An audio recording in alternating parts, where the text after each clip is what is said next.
بسم الله الرحمن الرحیم. الحمد لله رب العالمین و صلی الله علی محمد و آله الطاهرین. اعوذ بالله من الشیطان الرجیم.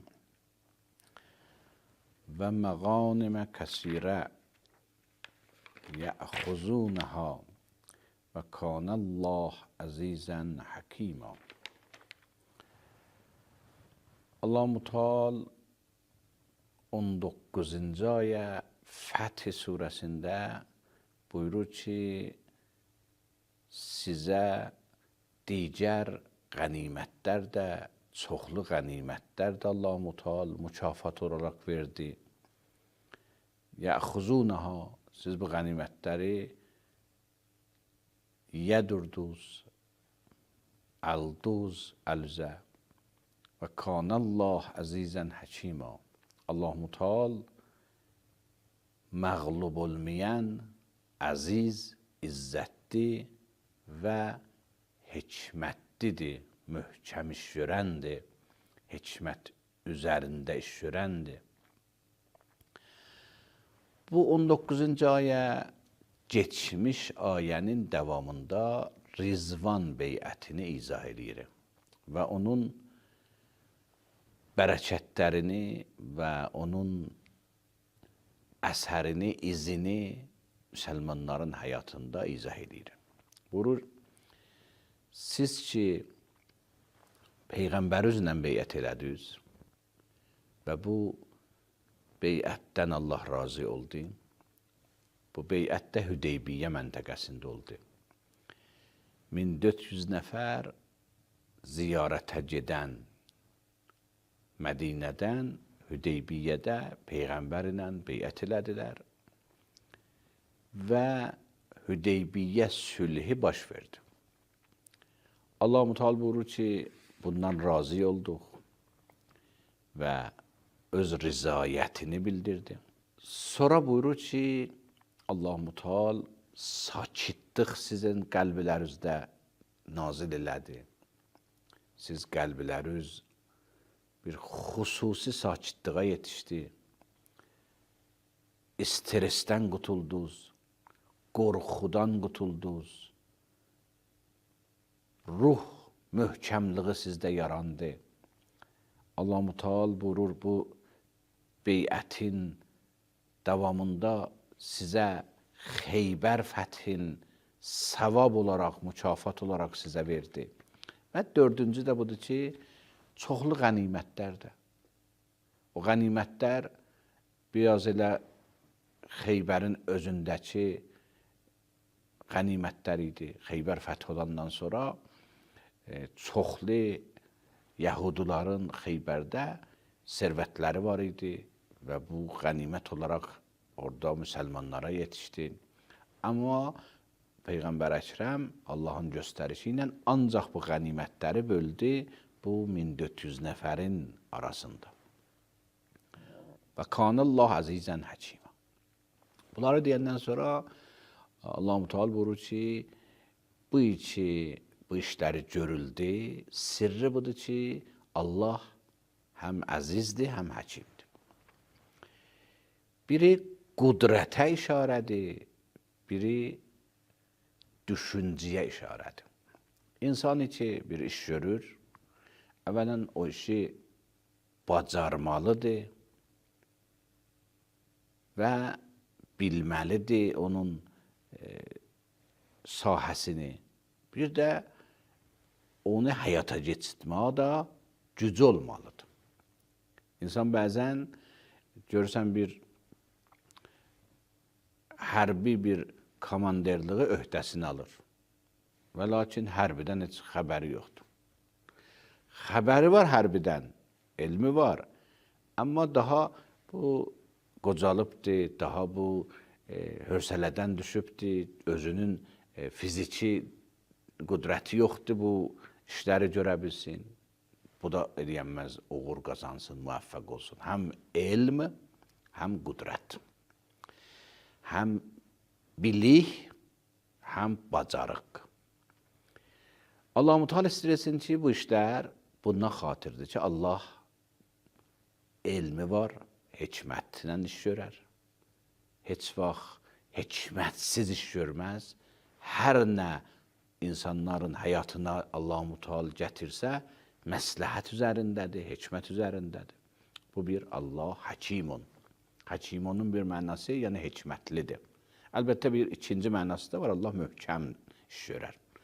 Yəni Allahın işlərində nüqsan olmaz. Allahın işlərində bir qarışıq, zəf, məsələn 5%də iş qalsın olmaz, möhkəmdir. O da yine hikmətin içində yerləşə bilər. Bir də budur ki, Allah əzizdir. Allah qudrəti o qədərdir ki, heç vaxt məğlub olmaz. Pəs həm bacarağı vardır, həm bu işə bilir, hikmətli iş görür. Həm düşüncə, həm bacaraq. Bu səbəbdir Allah-u Teala dünyanın idarəsində, rububiyyətində hadisələri gətirsin, axırda haqqın qələbəsi baş tutacaqdır. Bu proses Allahın əlində idarə olunur. Hər halda Quran bir sıra sünnələrdən xəbər verir və buyurur ki, lən təcid li sünnətillah təbdila. Buyurur ki, Allahın bir yeryüzündə bir sünnələri var. Yəni bu aləmdə bir dəyişilməyən qanunlar var. Onlardan biri budur ki, Allahın təqdirindədir, sünnəsindədir ki, din və haqq qalib gələcəkdir. Allah bunu bir sünnə olaraq bu aləmdə yazıbdır, həkk edibdir. Kətəbəllah. Allah-u Teala bunu yazıbdır. Ki, mən və bütün peyğəmbərlər qalib olacaqlar. İnnəllaha qəviyyun əziz. Bu, Allahın bir sünnəsidir. Ona görə aləm öz başına idarə olunmur.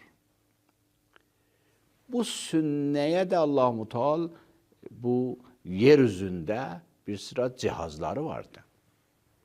O da budur ki, aləm hamısı Allahın qoşunudur. Lillahi cunudus səmavat və lərz. Bu ki, bu ayələrdə bu cür sözlər təkrar olur. İstəyir aləmin Allahla əlaqəsi izah olunsun. Vaxtı izah oldu, insan bilsin ki, Allahla mübarizə eləyənməz, Allahla müharibə eləyənməz, Allahın dinini ilə mübarizə eləyənməz, haqq ilə mübarizə eləyənməz. Müvəqqət mümkündür insanda nisbi qələbə gətirə. Amma aləmin gedişatı haqqədir. Aləmin gedişatı dinin bərpa olmağınadır. Aləmin gedişatı Allahın iradəsinin qalib olmağıdır. Amma bu gedişat bu proseslərlə gedir, insanların yoxlamağı ilə gedir. Allah-u Teala özü öz dininə sahibdir. Nə hətta Resulullah. Çünki Resulullah da dünyasını dəyişir, yine Allah öz dinini qabağa aparır. Hatta Quran buyurur Maidə surəsində, əgər bir qovmi dindən çevrilə, üz çevirə, Allah bir ayrı qovmunla, ayrı qrubunla, ayrı insanlarla yine bu dini aparar qabağa. Çünki dünyada dinin yiyəsi Allah'dır. Allah buyurur, mən bunu aparacağım. Bu hər yolundan din aləmdə qabağa gedəcəkdir. İndi bir zamanı Hüdeybiyyə sülhü baş verir. Allah-u Teala buyurur, bu fəthdir. Amma cinə gələcək. Əsabəhum fəthən qəribə. Buna yaxın bir fəthidə cinə gələcək, Xeybər baş verəcək. Bundan biraz sonra bir ayrı fəthi də gələcək. İzə cəə nəsrullah vəl fəth. Bunlar hamısı o sünnənin budaqlarıdır, hissələridir. Ki Allah-u Teala öz iradəsini tədricən insanlara imtihanla, yoxlamaqla öz iradəsini aparır. Amma belə deyil ki, Allah-u Teala kənarda qalıbdır, qıraqda qalıb aləmdə. Lillahi mulkus səmavat və lərz. Tamamı bu aləm həm Allahın qoşunudur, həm Allahın milkidir. Milk də deyəndə bu mənaya deyil ki, biz malik olan kimin bir izdaniyası var, maşını var, kağızda yazıblar, bu mınındır. sabah satırı birinə bağışlayır da bunun da onundur. Bu cür mülkiyyət yox, buna qərarlaşma mülkiyyət deyərlər. Bu insanlar arasında belə mülkiyyət var. Amma insan öz məsələn məlumatına yiyədir, malikdir. Özünün qəlbindəki olan hissiyyatları insanındır. Bu yazı ilə insanın deyil. Bu insana bağlı olduğuna görə, insanın yaradıcılığına görə insanındır. İnsanın içəridəki hissiyyat insanındır. Qəlbindəki hissiyyat insanındır. Ağlındakı məlumat insanındır. Bu cür məsələ budur. Aləm də Allahındır, yəni aləmin tamamı Allaha bağlıdır və Allaha asılıdır və Allahındır.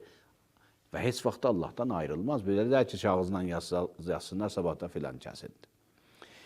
Biz eləyə bilirik başqasına nisbət deyək ki, bu ev mənimdir. Bəli, Allaha nisbət deyəmərik, bu ev mənimdir. O yazma ilə deyil. Hər halda Allahın qoşunu, aləm hamısıdır. İnsanın qəlbi də Allahın qoşunudur. Çünki insanın qəlbi də Allahın milkidir. İnsanın ağlı da Allahın qoşunudur. İnsanın bəzən öz planlarını öz ağlı ilə puça çıxardar. Səhv planı qurar, ayrı hərəkət edir. Sonra görə yox, səhv oldu. Bunlar hamısı, bu proseslər Allahın qoşunlarıdırlar. Lillahi cunudus semavati vəl ərz. Buyurur, siz vaxtı beyət elədiniz, belənçi bir mükafatlar da Allah sizə verdi. Amma bir nüktə də beyət barəsində ərz edeyim bu ayələrdə. Çünki beyət iki məna ola bilər.